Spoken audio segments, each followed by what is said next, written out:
The life of Cuban-American entrepreneur and thought leader Glenn Llopis has been characterized by the type of earned good fortune which he teaches as a speaker, professional mentor, and now in his highly anticipated new book, Earning Serendipity.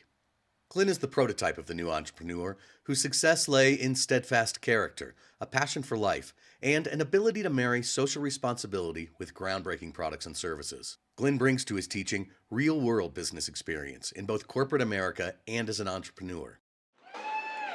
That music just fires me up a little bit. I'll pull a little move every so often, but it is so great to be here. It really is. It really is. This whole last name Llopis, you can imagine what I've lived through all my life. I've gotten so many room upgrades on the road, just challenging the people at the front desk if they could pronounce my last name. I win most of the time. Well, what are we here for today? We're here about opportunity. That's right. It's all about opportunity. And I've been given the title of opportunity expert. And my goal today is to train you in this hour that we have together to be opportunity experts. And we're going to simplify what most complicate. What do you think people complicate about opportunity? What do you think? Everything.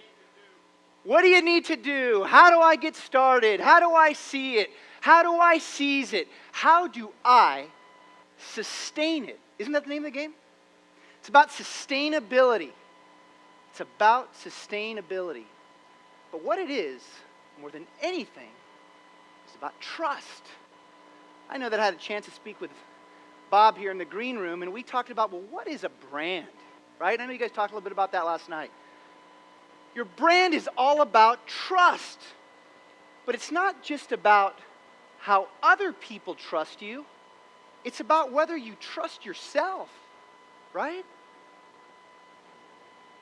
Whether you trust yourself. Let's get started. Have you guys ever heard of the Fonzie factor? Ever heard of that before? Fonzie, Happy Days, he's cool, right? Well, I had the folks from CNN contact me this week, and they asked me a very simple question. Glenn, you know this whole thing with the professor at Harvard and the police officer? Why don't people just say they're sorry? Right? That was the Fonz's problem, right? He never said he was sorry. Why? Because he's just too cool. You know why people don't say they're sorry? They don't say they're sorry because they don't want to lose control, or they don't want to diminish their authority, right? Today we're going to talk about how if you can trust your brand, you're going to be able to say I'm sorry when it doesn't go just right for the client, right? You're going to be able to say that I'm sorry if you don't hit it quite right.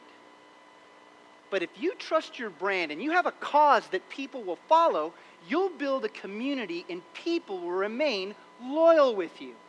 And that's the name of the game here. There's one thing I love about network marketing. I love it. Is that it's all about building a community, right? That's what it's all about. And here's what really blows my mind is that today, what are the largest communities in the world that are being formed? What are they? Let me help you. Well, help me out. Social networks, right? Let's talk a little bit about that. Why do you think that people become part of an online social networking community? To belong. How about this one? To be heard. Because there's other people out there that have something in common with me. Right? So here's one thing you can feel really good about. The development of communities is very, very powerful right now and very, very doable.